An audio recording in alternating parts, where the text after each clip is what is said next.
বিদায় হজে নবী করিম সাল্লাল্লাহু আলাইহি ওয়াসাল্লাম বললেন, ও সাহাবীরা, আজকের কোন দিন? তারা বললেন, আজকে 9 জিলহজ, ইয়াউমে আরাফা। এটা কি মাস? তারা বললেন, জিলহিজ্জা। এটা জিলহজ মাস। যে ঘর তোমরা তওয়াফ করে, এই ঘরটা কার? সাহাবীরা বললেন, এটা আল্লাহর ঘর। নবী করিম সাল্লাল্লাহু আলাইহি ওয়াসাল্লাম বললেন, আজকের দিন, আরাফাতের দিন যেমন পবিত্র, আজকের মাস যেমন পবিত্র, আল্লাহর ঘর যেমন পবিত্র, তোমাদের একের রক্ত আরেকজনের কাছে সেই রকম পবিত্র। সুবহানাল্লাহ বলেন।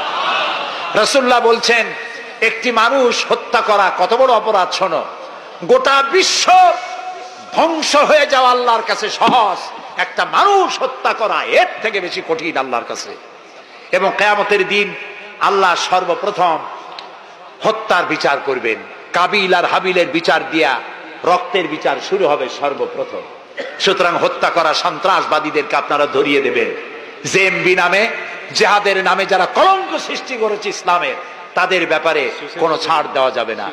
সুইসাইড করা, এইভাবে আত্মঘাতী বোমা ছেড়ে দিয়ে যারা মৃত্যুবরণ করে, তাদের ব্যাপারে আল্লাহ তাআলা বলেছেন, ওয়ালা তাকতুলু আনফুসাকুম, তোমরা আত্মহত্যা করো না। আত্মহত্যা করা হারাম। আত্মহত্যা করা কি?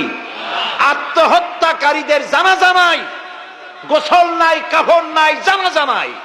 আত্মহত্যা যারা করবে, কিয়ামতের দিন আল্লাহর জান্নাত হারাম, চিরকাল জাহান্নামে থাকতে হবে। আত্মহত্যা করবে, সেই অস্ত্র দিয়ে নাকি বিচার হবে? জি, যে অস্ত্র দিয়ে আত্মহত্যা, আপনি তো হাদিসও জানেন। রাসূলুল্লাহ বলেছেন যেটা দিয়ে সে নিজেকে হত্যা করবে, ওই অস্ত্র দিয়ে তাকেও সে নিজেকে নিজে ওইটা দিয়ে আত্মহত্যা করতেই থাকবে কিয়ামতের দিন। বলেন নাউযুবিল্লাহ। প্রিয় ভাই সব, আমি ইসলাম আপনাদের সামনে বুঝাচ্ছিলাম। মারামারি কাটাকাটির মধ্য দিয়ে ইসলাম আসে নাই।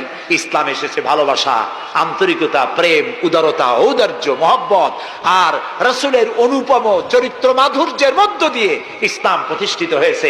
এর থেকে শান্তির ধর্ম, এর থেকে ভালো জীবন ব্যবস্থা, এর থেকে সায়েন্টিফিক জীবন ব্যবস্থা পৃথিবীতে আর নাই। এই ইসলাম এর মধ্যে আল্লাহ আমাদেরকে পয়দা করেছেন, বলি আলহামদুলিল্লাহ।